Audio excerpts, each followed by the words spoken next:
अस्सलाम वालेकुम दोस्तों। बर्थ चार्ट रीडिंग के लिए प्लैनेट्स की सिग्निफिकेशन का पता होना ज़रूरी है। बिगनर्स के लिए मैंने पहले से वैदिक एस्ट्रोलॉजी पर कई वीडियोस बनाई हैं जिनको देखकर आप एक मुकम्मल एस्ट्रोलॉजर बन सकते हैं और किसी भी कुंडली का एनालिसिस करके अच्छी प्रेडिक्शन कर सकते हैं। आज की वीडियो सीरीज़ में प्लैनेट्स पर मैं बना रहा हूँ, जिसका आगाज़ सन से करते हैं। सन जैसा कि एनर्जी और रोशनी का सोर्स है और हर जानदार की बका के लिए सन की ज़रूरत से इनकार नहीं किया जा सकता, इसी तरह एस्ट्रोलॉजी में सन अक्ल व दानिश, फ़हम व अदराक और आला इंसानी सलाहियतों की नुमाइंदगी भी करता है। किसी भी कुंडली में सन की प्लेसमेंट अच्छी हो तो इंसान के अंदर लीडरशिप की कुदरती सलाहियत बढ़ा देता है। ऐसा शख्स खुद अगर जॉब पेशा हो तो आला पोस्ट पर तैनात होता है। इसके अलावा वो लोग जो माशरे में आला मुकाम रखते हैं, जैसे किसी कंपनी का बॉस, मिनिस्टर, इलाके का सरकर्दा बाअसर लोग, तो ऐसा शख्स ऐसे आला सरकर्दा लोगों का मंजूर नज़र बनकर ज़िंदगी गुजारता है। ऐसा शख्स जिसकी कुंडली में सन पॉजिटिव हो वो बहादुर, निडर, बाहिम्मत, आला ज़रफ़ का मालिक, ओपन माइंडेड होता है। लेकिन अगर कुंडली में सन की प्लेसमेंट बुरी हो तो ऐसे शख्स में गरूर, तकब्बर, शेखी, गुस्सा, हसद और झगड़ालू तबीयत बन जाती है। ऐसा शख्स बदमजाज और ख़ुद फरेबी का शिकार रहता है। ऐसे लोग अगर जॉब पेशा हों तो उनकी प्रमोशन नहीं होती और बॉस के साथ अक्सर ऐसे लोगों की नहीं बनती। अगर किसी कारोबारी शख्स की कुंडली में सन वीक हो तो ऐसे लोगों को माली नुकसानात से ज़्यादा वास्ता पड़ता रहता है और गवर्नमेंट की तरफ से आयद टैक्सेस का बोझ भी ज़्यादा रहता है। ऐसे लोगों की अपने वालिद के साथ नहीं बनती। सन से रिलेटेड जो लोग होते हैं वो माशरे में आला मुकाम रखते हैं। दौलतमंद अफराद, किसी गांव का चौधरी नंबरदार, ब्यूरोक्रेट्स, किसी कंपनी का डायरेक्टर, किसी दफ्तर में बॉस, किसी घरेलू मुलाजिम के लिए उस घर का मालिक वगैरह। सन का ताल्लुक धातों के साथ अगर देखा जाए तो गोल्ड और कॉपर के साथ है। जिन दिनों सन ट्रांजिट में कमज़ोर हो तो उन दिनों गोल्ड का रेट कम हो जाता है। अगर पैदावार के हिसाब से देखा जाए तो चावल, कोकोनट, मटर, इलायची, सुर्ख मिर्च, कागज़, खुशबूदार मसाला जैसे जायफल, ज़ाफ़रान, लेवेंडर, खुशबूदार हर्ब्स और गंदम वगैरह से ताल्लुक़ रखता है। अगर इंसानी जिस्म की बात करें तो सन का ताल्लुक़ आँखों के साथ, ख़ुसूसन राइट साइड वाली आँखों के साथ होता है और इसके अलावा दिल, शरियाने, दिमाग, गला और ब्लड सर्कुलेशन के साथ भी सन का ताल्लुक़ है।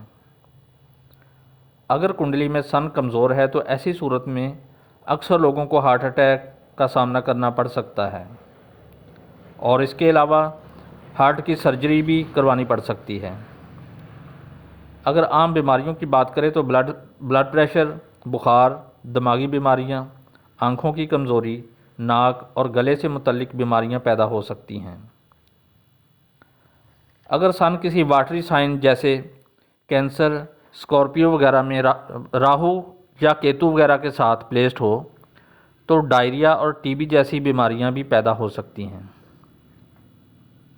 इसके अलावा सन का ताल्लुक़ ईंधन, वेपन्स, रेशमी कपड़ा, कड़वा जायका देने वाली हर्ब्स, ऐसा अनाज जिसके साथ छिलका यानी भूसा वगैरह भी हो, उनके साथ भी सन का ताल्लुक़ होता है। अब ये देखना कि सन कुंडली में कैसे कमज़ोर होता है या कैसे ताकतवर होता है, तो उससे पहले आपको ये समझ लेना ज़रूरी है सन के दोस्त और दुश्मन प्लैनेट्स कौन कौन से हैं। सन के दोस्त प्लैनेट में जुपिटर, मार्स और मून हैं। सन जब भी कुंडली में इन प्लैनेट्स के साइन में हो या तरकोण के हाउस यानी 9th या 5th हाउस में हो या केंद्र के हाउस यानी 1, 4, 7 और 10th हाउस, इनमें से किसी में भी हो या अपनी शर्फी हालत में हो यानी एरीज़ के 10 डिग्री के अंदर हो या अपने दोस्त प्लैनेट के साथ प्लेस्ड हो, या सन पर उसके दोस्त प्लैनेट की एस्पेक्ट पड़ रही हूँ, तो सन कुंडली में ताकतवर और मुस्बत होता है। अगर सन कुंडली में वीनस, सैटर्न या राहु के साथ प्लेस्ड हो, या वीनस और सैटर्न के साइन में हो, या हबूत यानी डिबिलिटेटेड डिग्री पर हो, यानी लिब्रा की 10 डिग्री पर, या कुंडली के खाना 8 या 12 में हो, तो यहाँ पे ये मैलिफिक हो जाता है। सन का अपना साइन ल्यू है और मरकरी उसके लिए न्यूट्रल प्लैनेट है।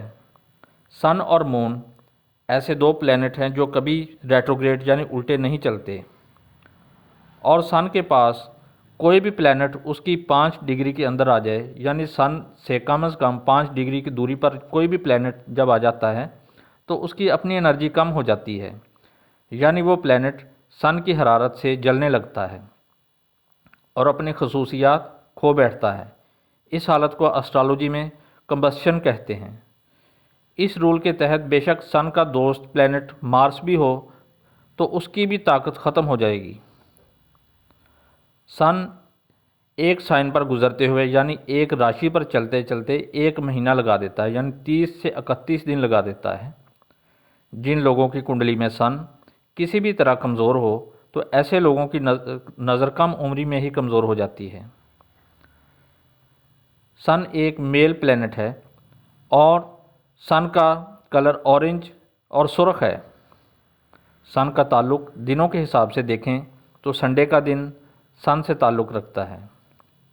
सिमत की अगर बात करें तो मशरकी साइड सन से ताल्लुक़ रखती है। सन को एक्यूरियस राशि में वबाल यानी कमज़ोरी मिलती है। जेमस्टोन में रूबी के साथ सन का ताल्लुक़ होता है। प्लैनेट में अच्छे बुरे प्लैनेट्स भी होते हैं तो सन एक नहस यानी मैलिफिक प्लैनेट समझा जाता है। सन की दशा 6 साल की होती है। जो बच्चे दिन के वक्त पैदा होते हैं उनका सन ताकतवर होता है, जबकि रात को पैदा होने वाले बच्चों का सन कमज़ोर होता है। जिन लोगों की कुंडली में सन कमज़ोर हो उनका इम्यून सिस्टम कमज़ोर होता है।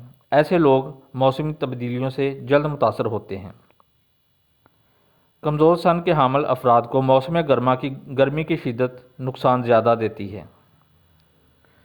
तो दोस्तों, सन के बारे में जो इन्फॉर्मेशन थी मैंने आपसे शेयर की। अगर आपको मेरी ये इन्फॉर्मेशन पसंद आए तो इस वीडियो को लाइक करें और इस पर कमेंट्स भी करें, और इसी तरह की इन्फॉर्मेटिव वीडियो देखने के लिए मेरा चैनल सब्सक्राइब कर लें। नेक्स्ट वीडियो तक के लिए इजाज़त दीजिए। अल्लाह हाफ़िज़।